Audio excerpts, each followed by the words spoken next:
This is Leid Stories. I'm Leid, and it has begun.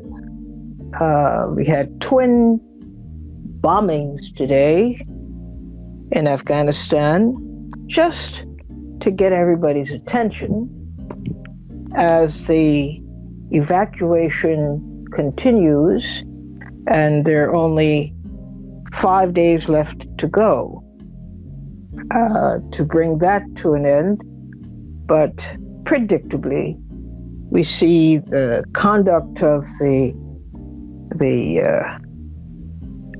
religious zealots saying, we're going to give you something to think about before you go. And so we had the bombings. Nothing unexpected from what all reports seem to indicate. It was kind of expected that they would do something dramatic, and that what it seems the intention is to provoke a response that in turn will provoke the accusation that the United States was the provocateur here. But I think people are seeing through these things now, and they have a good idea of why these things are happening. Well, we're going to be continuing our discussions because we will expect, in fact, that was, believe it or not, I put these questions together in my head last night, and I guess it was a prescient. I saw something coming up that we needed to question, and indeed it has. So we'll talk about it and not get overly perturbed. This was predicted. This is predictable behavior. And every effort appears to be made to provoke something before the deadline is up to evacuate Afghanistan. But, you know, it was coming. People saw that coming. The good thing is we didn't hear of any reports of fatalities or anything like that, just the bombings. And the idea was to get attention and to try to create a scenario where there would be a response, which in turn will give a plausibility to the idea that they're defending themselves against the United States, not that they were attacking and the United States was defending itself and its citizens. So I want to ask a philosophical question today as we begin.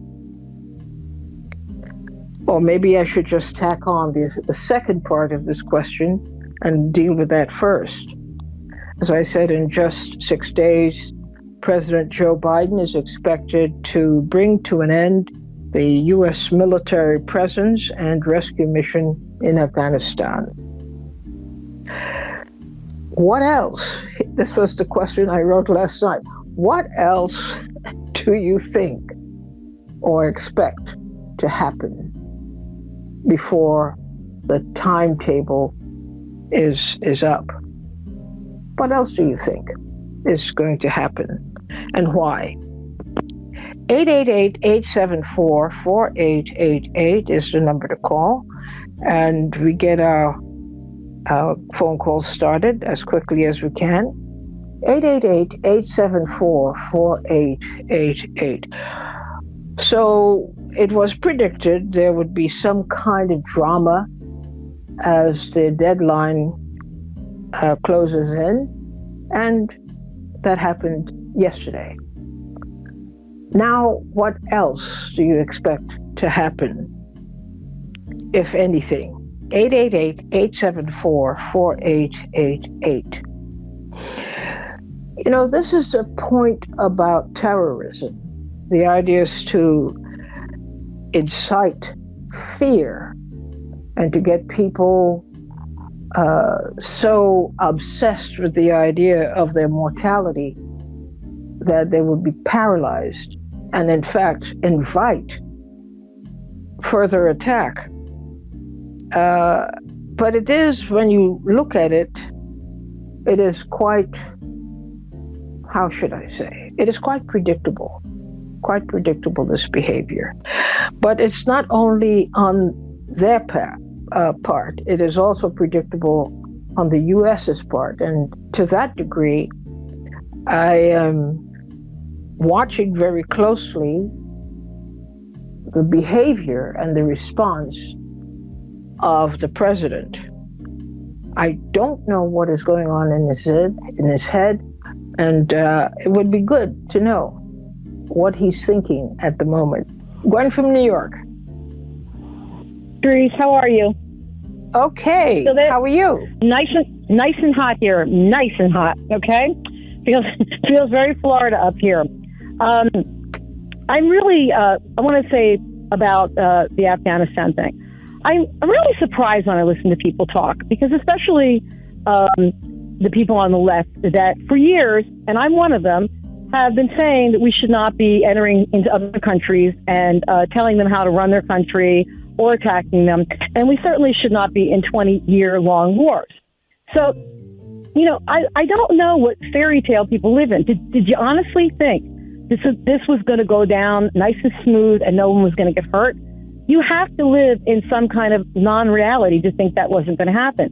There is going to be, I hate to say it, collateral damage when something like this goes on. We saw it in Vietnam, but we also saw that Vietnam was able to get it together.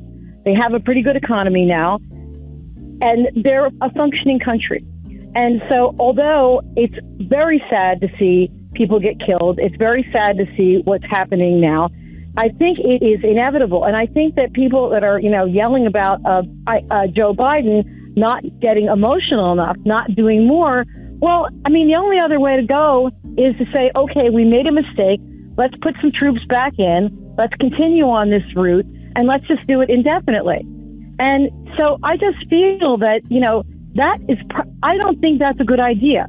I don't think that we could manage, and I don't think we could manage other people's countries for this many years. And also, if you said to people like, when we were in Germany, we went over to Germany to rescue people from Hitler and the death forces, but I don't think that we were going to stay there for 20 years. We never thought of staying there for 20 years because, frankly, I don't think that they could get away with that at the time. I don't think the military-industrial complex could get away with that with a war-weary America at that point in time. But I think that we were very deceived, but we allowed the deception to happen under Bush, who went ahead and put us in all these places. And then the money just never stopped since then. And I got to tell you something, the money's still going on today. Interestingly enough, people, when they come from Afghanistan to the United States, are now lining up with Airbnb. We're going to put them in Airbnb. They're not going to stay in the barracks like we had them before. We're going to flip the bill for more of these gigantic big corporations. And Airbnb is a big corporation. And it all kind of lines up with the rest of the things going on in the United States. So I just want to go back to I was listening to one of the women, the founders of Code Pink the other day.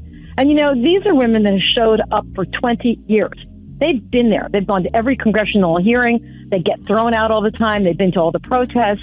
And, she said this very wisely the other day. She said almost the same thing that I'm saying, is that as much as they hate to see people get hurt and killed on the way out, that you have to expect some of that to have happened.